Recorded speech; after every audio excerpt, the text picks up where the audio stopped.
नाम मोहम्मद दीपक है भाई। ভারতের ইতিহাসে সাম্প্রদায়িক নিপীড়ন নতুন কিছু নয়, তবুও মাঝে মাঝে এমন কিছু ঘটনা ঘটে যা সেই অন্ধকারের ভেতরের মানবিকতার আলো জ্বালিয়ে দেয়। ভারতের উত্তরাখণ্ডের ছোট শহর কোটারের প্যাটেল রোডে ঘটে যাওয়া একটি ঘটনা তেমনই ব্যতিক্রম দৃষ্টান্ত হয়ে উঠেছে। প্রায় 3 দশক ধরে কাপড়ের ব্যবসা করে আসা এক বয়স্ক মুসলিম দোকানদার হঠাৎ করে উগ্র সাম্প্রদায়িক আক্রমণের মুখে পড়েন। তার অপরাধ শুধু দোকানের নাম বাবা ড্রেসেস।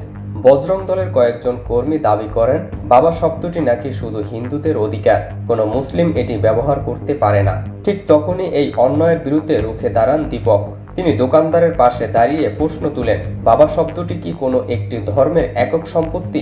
কথা কাটাকাটির উত্তেজনার মধ্যেই দীপক নিজের পরিচয় দেন এক অনন্য ভাষায়। তিনি বলেন, আমার নাম দীপক। আর এই কথায় বদলে যায় পুরো পরিস্থিতি। দীপকের পাশে এসে দাঁড়ান আরও অনেক হিন্দু। তুমুল বাক বিতদণ্ড ও ধস্তাধস্তির পর বজরং দলের কর্মীরা সেদিন সরে যায়। কিন্তু এই ঘটনা এখানেই শেষ নয়। এর ঠিক 4 দিন পর পরিস্থিতি আরো ভয়ঙ্কর রূপ নেয়। প্রায় 1 থেকে 150 জন বজরং দলের উগ্র কর্মী কোটারে পৌঁছে দীপকের ব্যবসা প্রতিষ্ঠানের সামনে জড়ো হয়। তারা দীপক ও তার পরিবারকে লক্ষ্য করে অশ্রাব্য স্লোগান, গালি ও হুমকি দিতে থাকে। পুলিশের সামনেই ভিড়ে তেড়ে যায় দীপকের দিকে।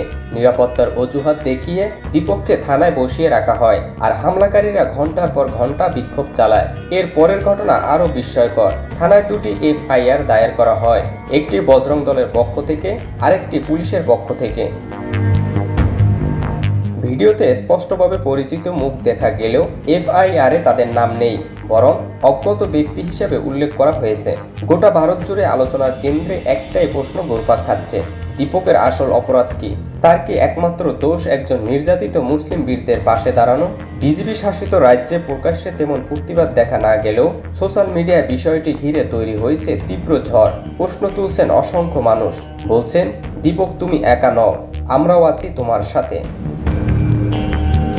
এছাড়াও রাহুল গান্ধী টুইট করে বলেন, উত্তরাখণ্ডের দীপক ভারতের হিরো।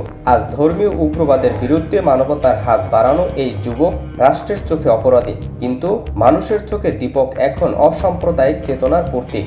ঘৃণা ও ভয়ের বিরুদ্ধে দাঁড়ানো এক সাহসী নাম।